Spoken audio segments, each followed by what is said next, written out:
This is Red America Radio, straight up conservative talk for today's red-blooded American, with the host of Eye on DC and Eye on South Florida's Karen Turk. Making radio great again. Red America Radio. So glad to be here. Glad to be joining the family at WFTL 850 AM. And it's great to be here on Red America Radio. This is our first show. Really excited to share everything with you. I have some great guest lines up. We're going to bring you the best in conservative news, kind of break it down for you each week. This week, we got a lot of stuff happening. As you may have heard, Roger Stone and Alex Jones kind of stormed Capitol Hill, screaming Google is evil. And I really wanted to know. I wanted to hear from Roger and find out what's going on. You know, Roger is a political strategist, a longtime associate of President Trump, and he's basically the man who's been undergoing a legal proctological examination by Robert Mueller for the last 2.5 years. You know, he's been violated personally. He has, people looking through his garbage and, all sorts of stuff. And I think he's even had his cleaning lady interviewed by the FBI. So it'll be really interesting to see what Roger has to say and catch back up with him. I know that many of you watch me on Eye on DC, and thank you for that. Keep tuning in. I've had Roger on the show before. Happens to be one of my favorite people in politics. He's somebody who I kind of view as, a media genius. He's somebody who, no matter what adversity he faces, he's going to turn it around and he's going to give it a positive spin. So I'm really wondering what he's going to do with this one. And in the second half of the show today, I'm going to be joined by PJ. And for those of you who don't know PJ is a follower of mine online. He's somebody who I follow pretty religiously too. And he started an organization called Velieve.org. It's VELIEVE.org. And it's a 501c3, and it's all about helping our veterans. He really has been involved in this cause for a long time. He's actually a former New York City fighter. He was on the ground zero on 9/11. He's somebody really who has a calling, who wants to help veterans, and in particular, in the area of addiction. A lot of us know that our veterans are suffering from PTSD. A lot of them suffer from addiction. And his calling is to serve those who have served. And his mission is to be able to bring this to the forefront. And he's going to be hosting an unbelievable event at our Winter White House right here in Palm Beach at Mar-a-Lago. And he's going to come on and he's going to tell us more about that organization, what he's doing, more about his event. The celebrity lineup for this event is unreal. So either come to the gala, get to know the organization, but I'm really excited to have him come on and tell his story because he's somebody who has been the boots on the ground, the feet on the street, and who's doing the right thing by veterans all over the country. So without further ado, I think we're going to get Roger Stone on the line. Roger Stone, his ties to POTUS go back 4 decades. He was a campaign advisor in 2015. During the summer of 2016, he made several public statements that, now are kind of being, from what he says, blown out of context. And, it's kind of the same old story. They were on Capitol Hill yesterday, him and Alex Jones, talking about conservative bias and, looking at Facebook and Twitter. He's been banned. Alex Jones has been banned. I've even been the subject of a little bit of censorship here and there. So it'll be interesting to see how this whole thing shakes out. But without further ado, here's Roger. Great to be here. I see you and Alex up on Capitol Hill yesterday. What the heck is going on? I really think that the censorship of the internet, the censorship of conservatives, libertarians, Republicans, Trump supporters is one of the greatest issues we face. We cannot possibly win on any issue, whether it's taxes or spending or the economy or immigration, for example, if we don't have a platform, if we don't have a voice. Really, the rise of a vibrant and robust alternative media based in the internet is what allowed for the election of Donald Trump to begin with. And now what you see is the tech giants and the political establishment trying to put the toothpaste back in the tube, trying to return to the days when all political dialogue was dominated by 3 major networks, 2 cable news networks, and a handful of establishment newspapers, and there was no alternative platform for others who disagreed or had a different point of view. So to me, this is the greatest single danger of our time, and Google is the chief perp. I mean, Google is not only manipulating their search engine so that good news about Roger Stone is hard to find, but negative attack pieces on Roger Stone go right to the top of the feed, just for an example. It's unbelievable. I Googled you this morning. Manipulating the search findings to disadvantage anyone who isn't a left-wing Democrat or a globalist. Yeah, I mean, and I checked out your Google search this morning. I mean, I know we were talking about this yesterday, and I immediately noticed exactly what you're talking about. You know, it's negative, negative, negative. There's nothing positive there. You know, somebody who has 4 decades of a career being a political strategist, and one of the first things that comes up is, you know, the Mueller investigation and all this sort of BS that you've been dealing with for 2.5 years. And to me, that seems like censorship right there. It seems so obvious to most of us. A perfect example is the fact that late Friday, Congressman Joaquin Castro of Texas, he's so precious, he says that I will be prosecuted because my testimony before the House Intelligence Committee was untruthful. That's a lie, but of course he says it at 4 o'clock on a Friday afternoon, and it gets picked up on various websites and news organizations, MSNBC, Real Clear Politics. No time for them to call me and get my response.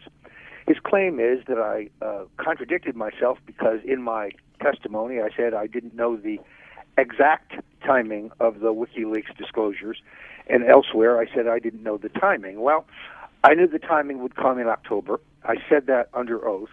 I cited my source, a New York radio talk show host named Randy Credico, but October has 31 days, and I never knew which specific day this would come, and therefore there's nothing inconsistent whatsoever in my testimony. So I wrote a piece for the Daily Caller straightening Congressman Castro out. Go look for it on the Google feed, see if you can find it. And I bet you can't find it. The stories that say I lied right up at the top, but you won't find the story in which I corrected the public record. It's a perfect example. I watched the Google chief executive, Sundar Pichai, yesterday lie again and again and again. Oh, he said, we're not working with the Chinese on a system which censors and helps them round up dissidents in their country. Oh, yes, they are.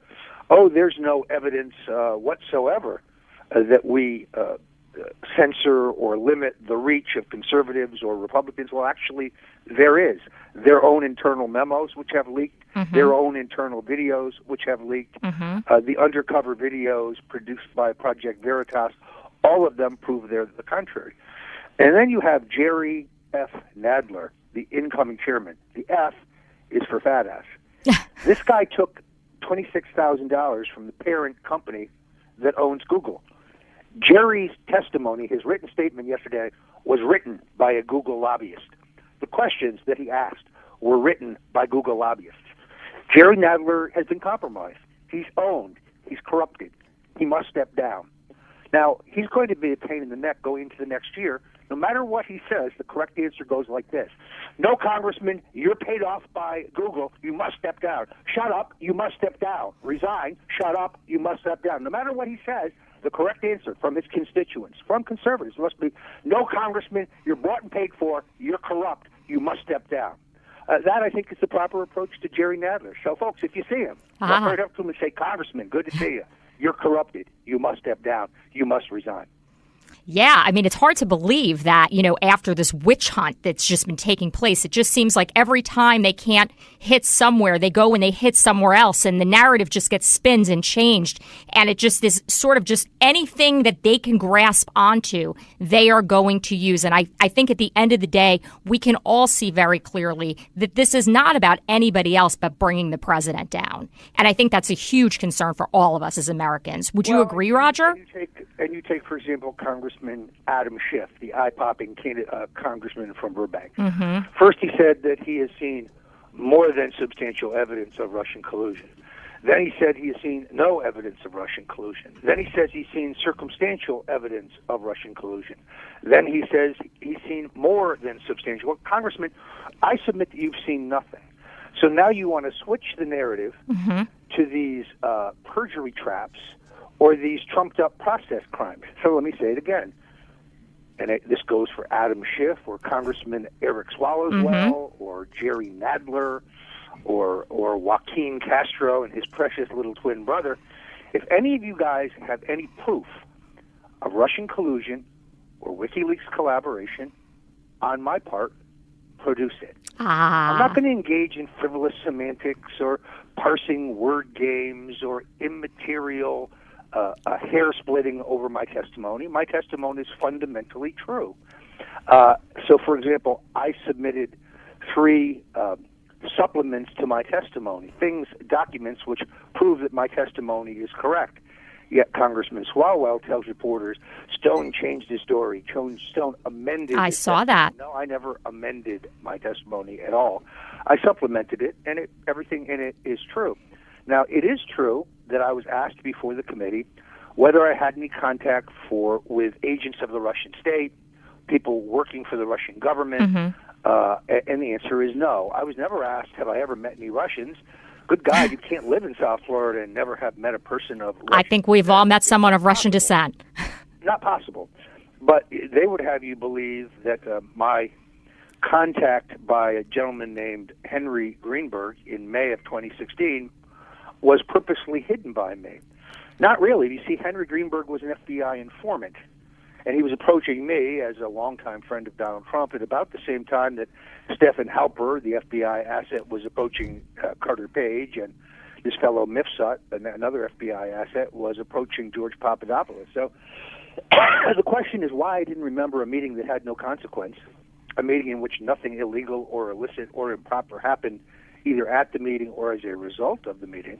But the real question is, why was an FBI informant who worked for James Comey and operated out of the Miami FBI bureau where Peter Strzok had just visited, why was he reaching out to me? That's the question they don't want to answer. And you know what's amazing is when you look back, I mean, this is 2.5 years of this focus on you. And after 2.5 years, they still haven't been able to produce the evidence. Obviously, I think to most of us, that kind of speaks for itself. Yeah, I mean, I think people find this sequence hard to believe, but you have to recognize that I now know that I was under surveillance in 2016, long before the appointment of Robert Mueller, long before these fake allegations of Russian collusion. The New York Times reported on January 20th, 2017, that I was among 3 Trump advisors who were being surveilled by the government. Now, what would be their probable cause for that? Don't say contact with WikiLeaks, because I never had any. Don't say communications with Julian Assange, because I never had any direct communications. And I clarified the speech I gave in Broward County where I said I had communicated with him to make it very clear that I had a back channel. Yep. Yes, I had a source, Randy Credico, the New York radio talk show host, who told me accurately that whatever it was that Assange had and had teased on CNN in June of 2016 was devastating, was a bombshell, and that it would come in October. I recently produced over 80 pages of text messages which prove all of that, but you won't read about that in the New York Times. No, of course not. The Post or the Wall Street Journal. Of course not. And why would they want to? Because they can keep this just going on and spinning it round and round. And I was so happy to see you and Alex on Capitol Hill yesterday because I thought, you know, it's good that you're there. It's good that somebody's going to be loud and is going to shake it up. And that's what you always come in and do, Roger. And I mean, that's one of the things I admire about you is you're somebody who's not afraid to speak up for all of us, you know, and we're all being censored on some level. You know, this Google thing is just out of control. And, you know, when Alex said Google is evil, I don't think he's so far off. I mean, they're limiting free speech. That's what America was built on. No, you're absolutely right. I mean, the real cost to me, in all honesty, has been the devastating financial cost. I mean, 2 years under intense federal investigation in which the FBI and Robert Mueller have poked through every aspect of my personal life. I mean, they have gone through my life with a microscope. And why your personal life? I don't understand why that has anything to do with anything. And I think, you know, our listeners too, we don't understand that, but they've got nothing else. I think that's the bottom line. Well, they poked into my personal life, my family life, my private life, my business life, my political life, my sex life. They asked people about my drinking habits. I want to confess right now, yes, I do like Russian vodka. Ah, me too. We'll have to have some of that soon. They want to know, why I'm an advocate for medicinal marijuana here in Florida, which I am. My father and my grandfather both died horrifically of lung cancer. I saw them both, go through chemo and radiation.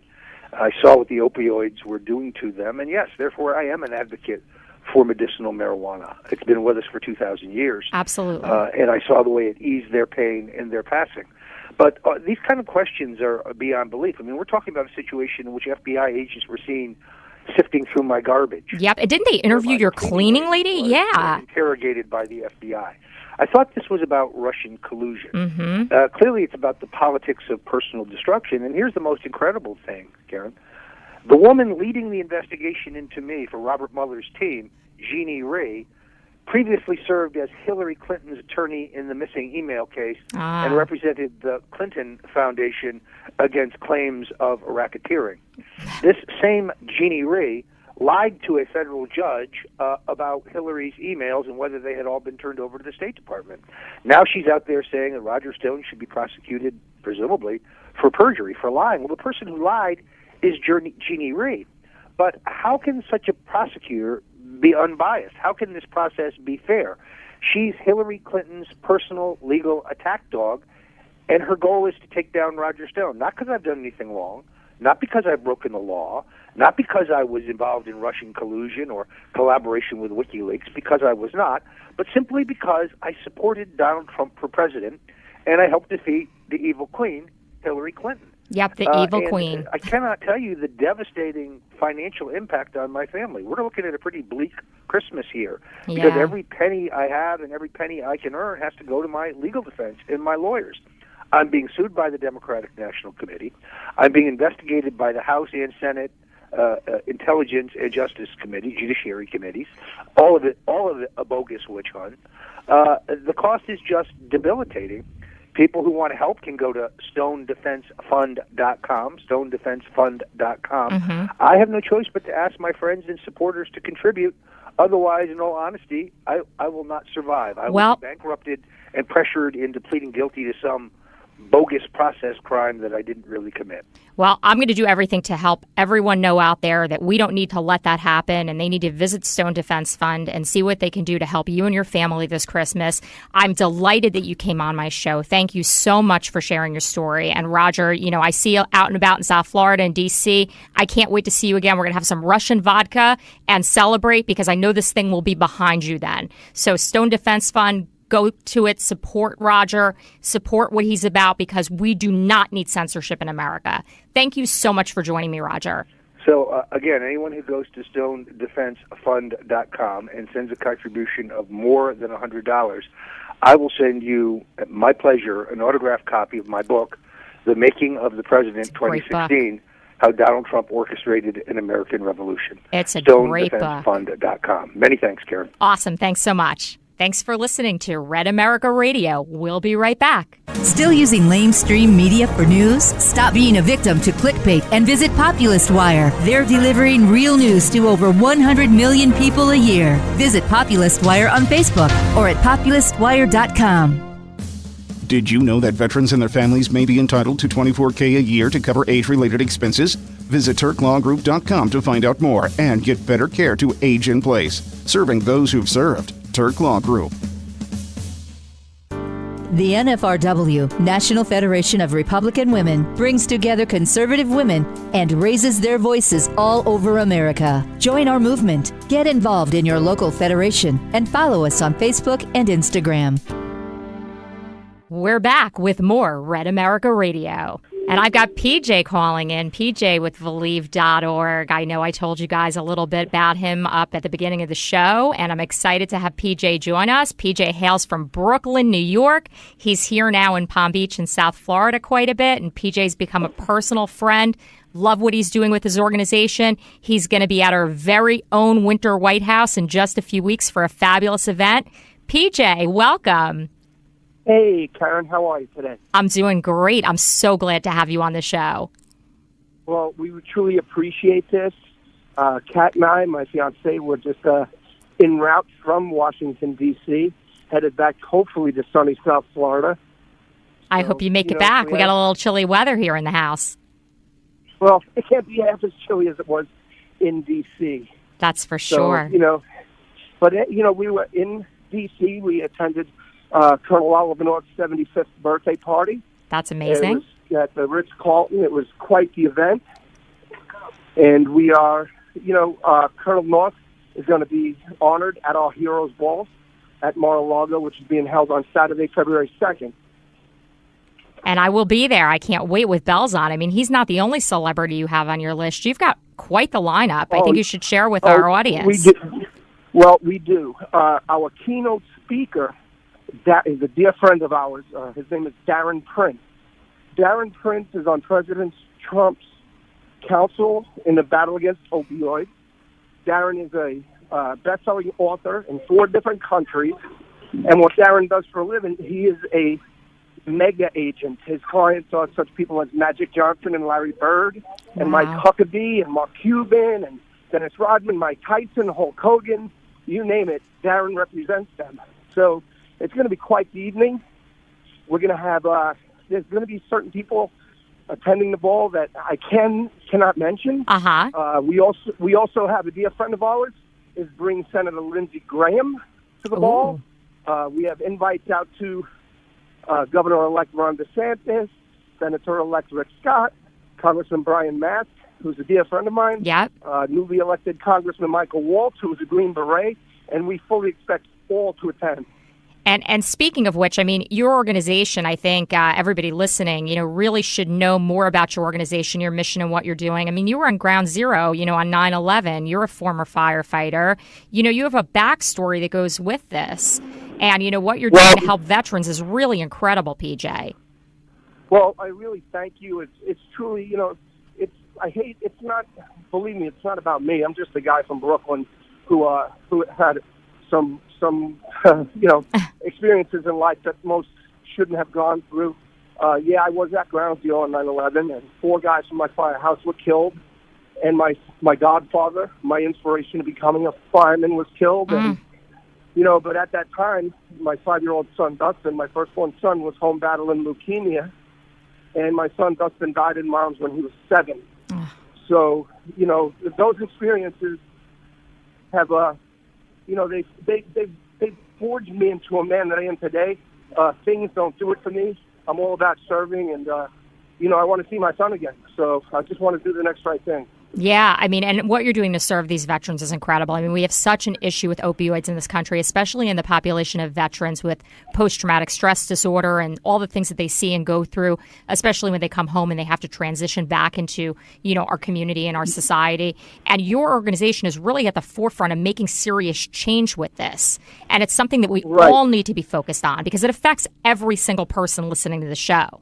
It does. And the thing is, when it comes to the veterans, I'm an Army veteran, and someone that I love more than anything, my brother-in-law Tim, his youngest brother. My brother-in-law Tim was a West Point grad, captain in the Army. His youngest brother, Jason, who was literally, he was my brother. He was on SEAL Team 6, and he was killed in Afghanistan. And, that motivates me daily, And when it comes to the opioid addiction, and this is why, Darren Prince, who I mentioned is our keynote speaker, he jumped on board, and not just because he's our dear friend. He jumped on board because he's over 10 years sober. He was addicted to opioids.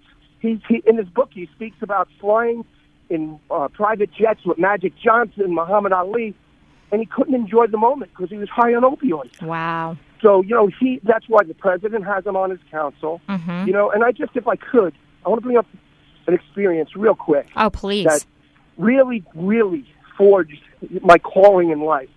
I was at the Republican National Convention in Cleveland, and it was, I was there to support the then candidate Trump. He was there. It was the last day of the convention, that Sunday, the day then candidate Trump was accepting a nod on behalf of the Republican Party.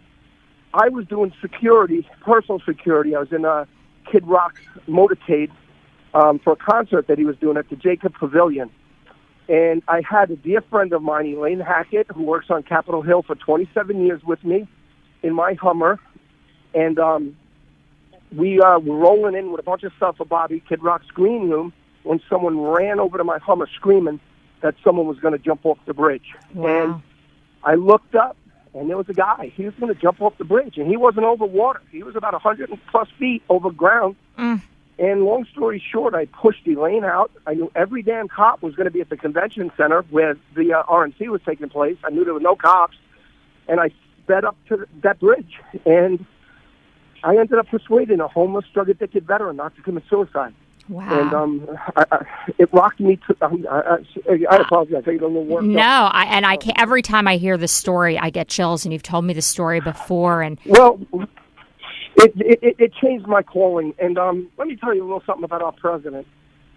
Somebody from down below videoed this on their phone. What took place, and it went on the internet.